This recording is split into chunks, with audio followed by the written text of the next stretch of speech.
ژنان لە بنیاتنانی ڕۆژاوای کوردستاندا ڕۆڵێکی دیاریان پێدراوە. ئەم بابەتە لە سایتی شارپرێس وەرگیراوە. ڕۆژاوای کوردستان ڕۆڵێکی سەرەکی بە ژنان لە هەموو بوارەکان داوە، ئەوەش دەنگدانەوەی جیهانی لێکەوتێتەوە، بە تایبەت ڕۆڵی ژنان لە شەڕی دژ بە تیرۆر، هەروەک شۆڕشی ڕۆژاوا بە شۆڕشی ژنانیش دەناسرێت. لەگەڵ دەستپێکی شۆڕش لە ڕۆژاوای کوردستان لە ساڵی 2012 بەزوتنەوەی ژنانی کورد بەهێزەوە بەشداری لە بنیاتنانی سیستمێکی کۆمەڵایەتی نوێدا کردو، لە ئەنجامدا خۆ بەڕێوەبەری دامەزرا. ژنانی ڕۆژاوای کوردستان لە هەموو بوارەکانی کۆمەڵایەتی، ئابووری، دادپەروەری، دیپلۆماسی، فەرهەنگی، بەرگری و پەروەردەیی خۆیان ڕێخستووە و لە چوارچێوەیەشدا چەندین دامەزراوی جیاوازی ژنان دامەزران. جگە لەوەش بە ئامانجی پاراستنی دەستکەوتەکانی شۆڕشی ژنان بەشداری لە هێزەکانی پاراستنی کۆمەڵایەتیدا دەکەن و ژنان لە توندوتیژی لە کۆمەڵگاکەیان دەپارێزن. جگە لەمەش هەزاران ژنیش لە یەکینەکانی پاراستنی ژنان یەپەژە جێگەی خۆیان دەگرن و تا ئێستاش خەبات دەکەن بۆ پاراستنی دەستکەوتەکانی شۆڕش. لە کۆبانی تا گرێسپی، لە سریکانی، منبەج، تەبقا، ڕەقە و دیرە زۆر لە دژی ڕێکخراوی تێرۆریستی داعش شەڕیان کرد و ئەو ڕێکخراوەی تێکشکاند. لە هەمان کاتدا ژنان بەرگریان لە کۆمەڵگای خۆیان کرد لە بەرامبەر سیاسەتی جۆنۆساید و داگیرکاری دەوڵەتی تورکیا، بە تایبەت لە عەفرین و سریکانی و گرێسپی. لە ساڵی 2004ەوە ژنانی ڕۆژاوای کوردستان بۆ ڕێخستنی ژنان و پاراستنیان بە زوتنەوەیەکی ژنانیان بە ناوی کۆنگرەی ستار دامەزراندووە. سەرەڕای هەموو فشارەکانی ڕژیمی باعسی سووریا و دەستگیرکردنیان دامانی، کۆنگرەی ستار لە هەموو بوارەکانی کۆمەڵگادا لێژنەی دامەزراندووە و لەسەر بنەمای سیستمێکی کۆنفێدراڵی و ئەوە ژنان خۆیان ڕێک بخەن. گروپی ژنان و ئەنجومەنی ژنان لە قەزا و شارۆچکەکان دامەزراون، بەڵام لەگەڵ دەستپێکردنی شۆڕش لە ڕۆژاوای کوردستان لە ساڵی 2012 چەندین ڕێکخراوی جیاوازی ژنان لە ژێر چەتری کۆنگرەی ستار دامەزران. شارپرێز زانیاری تایبەتی لەسەر دامەزراوەکانی ژنان دەستکەوتووەکە لە ڕۆژاوای کوردستان کراونەتەوە. دام و دەستگاکانی ژنان لە ڕۆژاوای کوردستان بریتین لە ماڵی ژن لە مانگی ئاداری ساڵی 2011 وەک ناوەندی ڕاوێژکاری ژنان لە شاری قامیشلو کرایەوە. ئەمڕۆ لە سەرانسەری باکوور و ڕۆژهەڵاتی سووریا نزیکەی 7 ماڵی ژنان هەیە. ئەرکی ماڵی ژنان بریتیە لە چاودێریکردن و چارەسەرکردنی حاڵەتەکانی پێشێلکردنی مافەکانی ژنان و پرسەکانی تر و بۆ ئەوەیش لە نزیکەوە لەگەڵ ئەنجومەنی دادپەروەری ژنان کار دەکەن.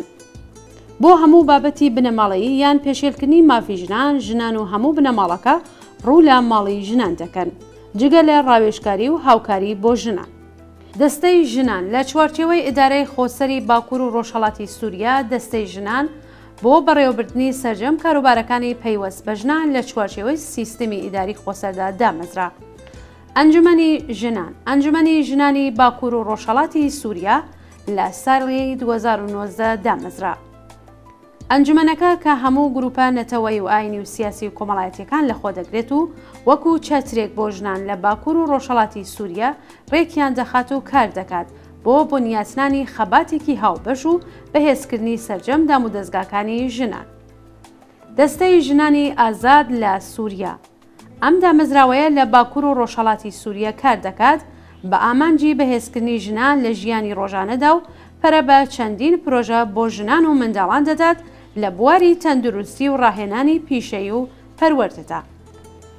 ڕێکخراوی سارا ئەم ڕێکخراوە دژی توندوتیژی دژ بە ژنانە کە پەروەردە و ئامۆژگاری و چالاکی و پاراستنی ژنان لە توندوتیژی پێشکەش دەکات. لە هەمان کاتدا ڕێکخراوی سارا پشتگیری لەو ژنانە دەکات کە ڕوبەڕووی توندوتیژی دەبنەوە و یارمەتی یاسایی بەرەو پێش دەبات. لە تاوانەکانی پەیوەست بە توندوتیژی و کوشتنی ژنان لە دادگادا بە دوواداچوون بۆ کەیسەکان دەکەن و لە تەنی ژنانەوە دەوەست. سەنتەری پاراستن و لێکۆڵینەوە لە مافی ژنان.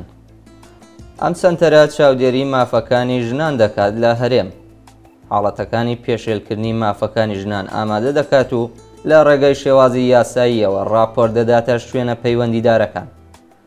ئەوکات چاودێری دۆخی ژنان و پێشێلکردنی مافەکانی ژنان لە ناوچەکانی ژێرداگیرکاری تورکیا دەکەن و خەباتێکی یاسایی بۆ لێپرسینەوە بەڕێوە دەبن. زانستی ژنان ژنۆلۆژی ئاکادمیای پەروەردەیی تایبەت بۆ ژنانیش لە ڕۆژاوای کوردستان و باکوور و ڕۆژهەڵاتی سووریا بەگشتی کرایەوە. لەو چوارچێوەیەدا زانستی ژنۆلۆژی بۆ یەکەم جار لە سەراستی جیهان لە ڕۆژاوای کوردستان دەرکەوت. بۆی ئاکادمیاکانی ژنان لە ڕۆژاوا و بەشی ژنان لە زانکۆی ڕۆژاوا کرایەوە. لەم ئاکادمیانەدا و بەشی ژنان پەروەردەی ژنان و کۆمەڵگا و هەروەها توێژینەوە و بنیاتنانی زانست بەرەو پێش دەچێت. لە هەمان کاتدا ژنان لە ڕوویابووریەوە هەنگاویان ناوە. لەو چوارچێوەیەدا زۆرێک لە ڕێکخراوی هاوکاری ژنان لە ڕۆژاوای کوردستان دامەزران کە ژنان دەتوانن پێداویستی ئابوووریەکانی خۆیان دابینکەن و هاوکاریان بکەن. وتەبێژی کۆمیتەی هاوپەیمانی دموکراتی و پەیوەندیەکانی کۆنگرێستار مەنال محەممەد لە چاوپێکەوتنێکی تایبەتدا لەگەڵ دەستگای میدیایی شارپرس باسی ڕۆڵی ژنان لە ڕۆژاوای کوردستان دەکات. شارپرس دەپرسێ ئەم ڕێکخراوەی ژنانەی ڕۆژاوای کوردستان لە ڕووی فکری و یاساییەوە چه گۆڕانکاریەکیان هێنایە ئاراوە. مەنال محەممەد دەڵێ بە شۆڕشی ژنان و بەشداری بزوتنەوەی ژنان لە دامەزراندنی خۆ بەڕێوەبەریدا میکانیزمی کۆنکرێتی لە باکوور و ڕۆژهەڵاتی سووریا دروست کراوە بۆ ڕێگریکردن لە سیستمی حکومڕانی پیاوسالاری و دەستەبەرکردنی بەشداری کۆمەڵایەتی و سیاسی ژنان و هەموو نەتەوەکە. سیستمی هاوسەرۆکایەتی لە هەموو دام و دەستگاکاندا جێبەجێکراوە و لە هەموو لێژنەکاندا پشکی جێندەری بە ڕێژەی 50% هەیە بۆ ئەوەی ژن و پیا و پێگەی یەکسانیان هەبێت. نزیکەی بۆ هەموو بوارەکانی کۆمەڵایەتی پەروەردە و بەرگری و ئابووری و هونەر و ڕۆشنبیری ژنان با شێوەیەکی سربەخۆ خۆیان ڕێک دەخەن. پێش شۆڕش نوێنەرایەتی ژن لە کۆمەڵگا و سیاسەتی سووریادا نەبوو. ڕێکخراوی ژنانی پاڵپشتی دەوڵەت هەبوون، بەڵام هیچ بەرژەوەندیەکی سیاسی و کۆمەڵایەتیان نەبوو. ئەمڕۆ لە لانیکەم 50% لێژنەی سیاسی و کارگێڕیەکانی ئیدارەی خۆسەر نوێنەرایەتی خۆیان دەکەن و لە بڕیارداندا جێگەی خۆیان دەگرنەوە. بە بەرپرسیارەتێکی زۆرەوە ئەرکەکانیان هەڵدەگرن. ئەوان دەرفەتی سربەخۆیی داراییان هەیە و دەرفەتی پاراستنی خۆیان هەیە. ژنان لە ڕۆژاوای کوردستان وەک بەشێکی گرنگی کۆمەڵگا دەناسرێن و ئەمەش گۆڕانکاری زۆری بە دوای خۆی داهێناوە. چیتر ژن تەنها وەک ژن و دایکێک نابینرێت، بەڵکو وەک سیاسەتمەدار و کرێکار و تێکۆشەر، وەک زانا و هونەرمەند و سەرکردەی کۆمەڵگاکەی دەبینرێت. بۆ ئەوەی بەم شێوەیە بمێنێتەوە و دەستکەوتەکانی ژنان و کۆمەڵگا پێشێل نەکرێت، زۆر دامەزراوی وەک ئەنجومەن و لیژنە ژنان، سیستمی هاوسەرۆکایەتی، پشکی جێندەری، سیستەمی ئەنجومەنی دادپەروەری ژنان، ماڵی ژنان و هیتر دروست کراوە. جگە لەوەش ڕێستا بنچینیەکانی کۆمەڵگایە کە گرنگی بە ئازادی ژن دەدات لە گرێبەستێکی کۆمەڵایەتیدا جێگیر کراون و دەستور مۆدێلێکی کۆمەڵایەتیە. شارپرس دەپرسێت تا چه ڕادێک ئەم ڕێکخراوە ژنانە تونند و تیژی دژ بە ژنانیان کەم کردووە. مەنال محەممەد لە وەڵامدا دەڵێت هەرچەندە شۆڕشی ژنان دروست بووە زۆرێک لە دەستکەوتەکانی ژنان بەدی هات، بەڵام هێشتا ئەو سیستمە پیاوسالاریەی کە 5,000 ساڵە دەسەڵاتی خۆی بەسەر پێکاتەکاندا پیادە کردووە بە تەواوەتی تێنەپەڕێنراوە. ئەمەش پێویستی بە خەباتێکی درێژخایان هەیە. تونند و تیژی هێشتا کێشەیە، واتە ناتوانین بڵین بە تەواوی نەماوە، بەڵام بۆ چوونی کۆمەڵایەتی لەسەری گۆڕاوە. هەروەها ئەگەرەکانی پاراستنی مافی ژنان لە بەرامبەریدا و بەرەو پێشبردننی چارەسەری ململانیەکانی ئێستا گۆڕانکاریان بەسەرداتوە. یەکێک لە ڕێگاکانی بەرەنگاربوونەوەی ئەمە بنیاتنانی سیستمێکی دادپەروەریە کە تێیدا مافی ژنان و کۆمەڵگا بەستراوەتەوە بە ژیانێکی بێتونند و تیژی. هەر لەبەر ئەم هۆکارە زۆرێک لە ژنان لە لێژنەکانی یاسادانان و یەکێک لە ڕێگاکانی بەرەنگاربوونەوەی ئەوە بنیاتنانی سیستمێکی دادپەروەریە کە تێیدا مافی ژنان و کۆمەڵگا بەستراوەتەوە بە ژیانێکی بێتونند و تیژی. هەر لەبەر ئەم هۆکارە زۆرێک لە ژنان لە لێژنەکانی یاسادانان و ئەنجومەنی یاسادانان چالاکانە کار دەکەن. ئەوە یەکەم جارە کە کۆمەڵگای کوردی لە دەرەوەی دەوڵەت پەرە بە سیستمی دادپەروەری خۆی بدات و یەکەم جارە کە ژنان و ڕێکخراوەکانی ژنان چالاکانە لەم پرۆسەیەدا بەشدار بن. ئەمڕۆ لە ڕۆژاوای کوردستان تونند و تیژی دژی ژنان قەدەغەیە. هەروەها هاوسەرگیری زۆرەملێ و هاوسەرگیری منداڵ فرەژنی قەدەغەیە. دام و دەستگاکانی وەک ئەنجومەنی دادپەروەری ژنان و ماڵی ژنان بوونەتە دامەزراوەی کۆمەڵایەتی کە نەک تەنیا ژنان بە دوای خۆیاندا دەگەڕێن بەڵکو بوونەتە چارەسەری هاوبەش بۆ هەموو بنەماڵەکە. هۆکاری تونند و تیژی دژی ژنان لە عەقڵەتی پیاو سالاریدایە. گۆڕینی ئەو پێکهاتانەی کە پشتگیری لە پیاو سالاری دەکەن گرنگە. بزوتنەوەی ژنانی کۆنگرەی ستار و ڕێکخراوەکانی تری ژنان وەک ماڵی ژن هەمیشە مەشق و ڕاهێرانیان بۆ ژن و پیاو ئەنجام دەدەن، چونکە تەنها ئەرکی ژنان نییە خۆیان لە ستەم ڕزگار بکەن، بەڵکو ئەرکی پیاوانیشە کە بیر و کردانەکانیان بگۆڕن. لە ڕووداوەکانی 25 تشرینی دووەمی ئەم ساڵدا ئەمە بەڕوونی لە پێشەوە بوو. عەقڵیەتی پیاو سالاری لەگەڵ هێرشەکانی بۆ سەر ژنان لەگەڵ کاریگەریەکانی لەسەر بنەماڵ و کۆمەلگا پێش هەموو شتێک بەشێکە لە سیستەمەکانی دەسەڵاتی دەوڵات.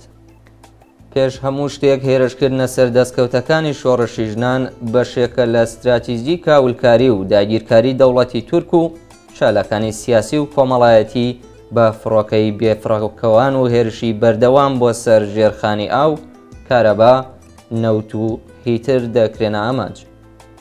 ئەوە بە تایبەتی ڕوبەڕۆی ژنان و منداڵان دەبێتەوە لە دەڤەری ئەفرین، گرێسپی و سەریکانی کە لە ساڵی 2010 و 2019 لەلایەن دەوڵەتی تورک و هاوپەیمانەکانیانەوە داگیر کراون. ژنان ڕۆژانە ڕوبەڕۆی تونند و تیژی دەبنەوە وەک ئەشکەنجەدان و ڕفاندن. شارپرێز دەپرسێ ئایا جیاوازی هەیە لە نێوان بارودۆخی ژنان لە ڕۆژاوای کوردستان و دۆخی ژنان لە پارچەکانی دیکەی کوردستان؟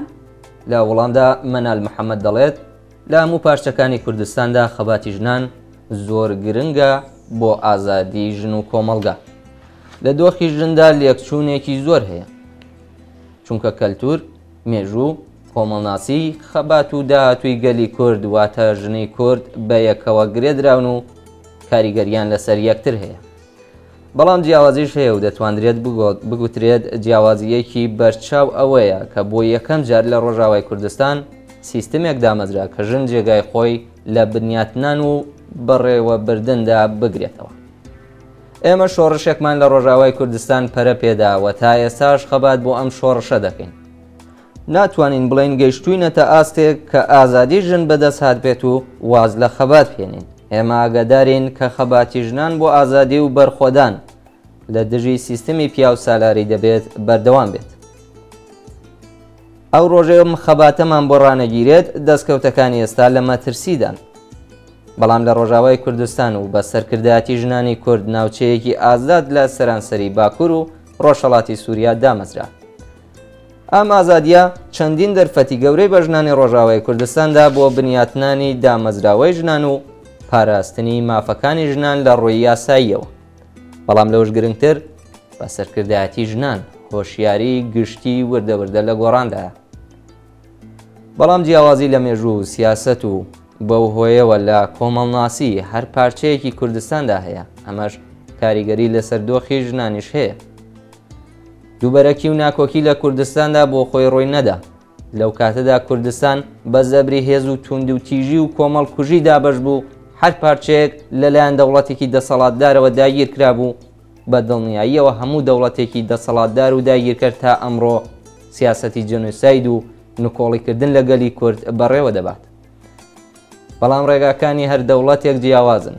هەروەها دەبینین ڕێبەر عەبدوڵڵا ئۆجەلان کە 20 ساڵ لە ڕۆژاوای کوردستان لە هەموو بوارەکانی پەروەردەکردنی مرۆڤ و ژنان کاری کردووە، کاریگەری زۆری لەسەر کۆمەلگا هەبووە، بۆیە نەریت و دابوو نەریتی کۆمەلگا کە لە ژێر کاریگەری پیاو سالاری دابوون سیستم خرایە ژێر پەرسیارەوە و بیرکردنەوەیەک کە دەڵێت بەبێ ئازادی ژنان ئازادی کۆمەلگا پەرەی پێناجێت.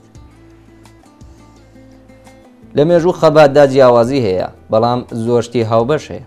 جگەل لەوەش لە باکوور و باشوور و ڕۆژهەڵاتی کوردستان بەزوتنەوە بەهێزەکانی ژنان هەن و خەباتەکانیان بە یەکەوە گرێدراون. ئەمەش جارێکی تر تیشکی خرایە سەر بە تایبەتی بە دروشمی ژن ژیان ئازادی. ژن ژیان ئازادی تەنها دروشم نییە، بەڵکو زیاتر لەوە فۆرمولەیەکە کە ژنان بەهۆیەوە درێژە بە خەباتی خۆیان دەدەن. ئەم دروشمە لە سەرەتای شۆڕشەوە لە ڕۆژاوادا لە سەر زمان بووە، بەڵام پێش ئەوە لە خۆپیشاندەکانەکانی باکووردا لەلایەن ژنانەوە کە خەبات بۆ ئازادی و مافەکانیان دەکەن بەکارهێنراوە. لە باشووری کوردستانیش ئەم دروشمە لەلایەن بزوتنەوەکانی ژنانەوە بۆ داوای ئازادی ژنان بۆ ژیانێکی ئازاد بەکاردێت. لە ڕۆژهەڵاتی کوردستان لە ساڵی 2022 شۆڕشێک بەم دروشمە دەستی پێکرد. لەوێشەوە بە هەموو ئێراندا بڵاوبووەوە و بە هەموو جیهاندا بڵاوبووەوە. شارپرێز لە کۆتاییدا دەپرسێ ئاستەنگیەکانی گواستنەوەی ئەزمموی ڕێکخراوەکانی ژنان لە ڕۆژاوای کوردستان بۆ پارچەکانی دیکەی کوردستان چی؟ مەنال محەممەد لە کۆتاییدا دەڵێت دەبینین داواکاری و پێداویستیەکانی ژنانی کورد یەکگرتوون و پێشاتەکانی بەشەکانی دیکەش هێز و مۆڕاڵێکی گەورەیان پێدەبەخشن.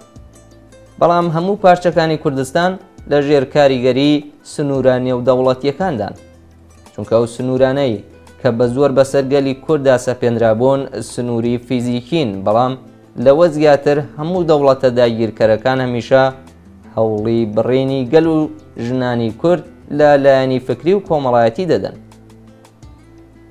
ئەوان هەوڵ دەدەن خەباتی خۆیان و ئارەزووی ئازادیان جیا بکەنەوە، چونکە زۆر لە بەهێزی یەکگرتووی خەبات و هاوبەشکردنی ئەزمموونەکان دەترسن و واگەمە ترسیەک سەیری دەکەن. سەرەتا دەوڵاتی تورکیا هەنگاوی ناوە بۆ بڕێنی ئەزمموونەکانی ئەو شۆڕشەی کە لە ڕۆژاوای کوردستان پەرەیسەندووە لە پارچەکانی ترەوە. بەهۆیەوە لە پلەی یەکەمدا هێرشی زۆر جددی لە دژی ڕۆژاوای کوردستان دەکرێت. ڕۆژاوای کوردستان ڕۆژانە ڕووبەڕووی تۆپباران و بردومان و بە ئامانجکردنی سەرکردەکانی دەبێتەوە لە ڕێگەی فڕۆکەی بێفڕۆکەوانەوە بۆ ئەوەی سەقامگیری لە ناوچەکەدا گەشە نەکات و شۆڕشی ژنان لاواز بکات. هەروەها ڕۆژاوای کوردستان لە ژێر گەماروی قۆرسدایە. هیچ کەسێک لە پارچەکانی تری کوردستانەوە ناتوانێت بە ئاسانی بچێتە ڕۆژاوای کوردستان بۆ بینینی ئەزمون و دەستکەوتەکانی ئێستا و گواستنەوەیان بۆ پارچەکانی تر. بەڵام هەموو ئەو هێرش و گەمارە و سەختیانەی لێرەدا ئەزمون دەکرێن میراتی هەموو ژنانی کوردستانە و ئەمەش جارێکی دیکە بە خەبات و خۆڕاگری ژنانی کورد لە ژێر دروشمی ژن ژیان ئازادیدا جەرکەوت. لە بەرامبەر هەموو ئاستەنگەکاندا هێزی یەک پارچە لە بەرژەوەندی هێزی هەموو پارچەکانی کوردستاندایە. بۆیە ئێمە وەک ژن دەرک بە گرنگی یەکڕێزی دەکەین و سوود لە خەباتی خۆمان بۆ ئازادی هەمووان و دانان بە دەستکەوتەکانمان وەردەگرین.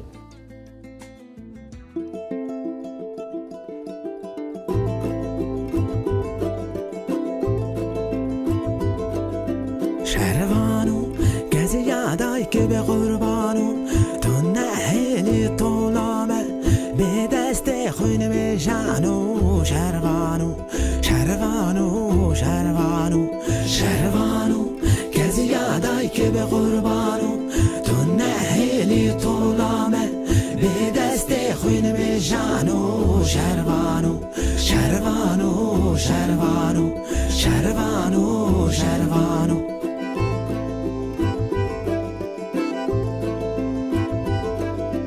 شەروان و چەلەنگ و ئەس گۆریتە دلکە یاری باراتە تفەنگ لەسەر میلان و شەروان و شەروان و شەروان و شەروان و چەلەنگ و ئەس گۆریتە دلکە یاری باراتە تفەنگ لەسەر میلان و شەروان و شەروان و شەروان و شەروان و شەروان و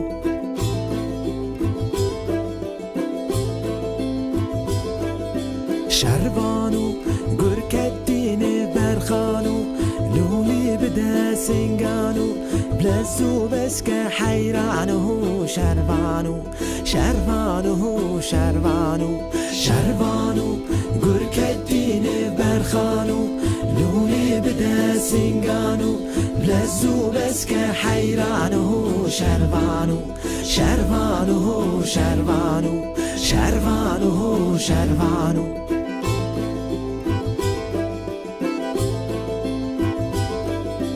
شەروان و دەریا دۆستێ دەزان و کەس کە سۆڕان عەزمان و یان چەکە دژمێنان و شەروان و شەروان و شەروان و شەروان و دەریا دۆستێ دەزان و کەس اسك صورة العزمانو ينشكا دجمنانو شربانو شربانو شربانو شربانو شربانو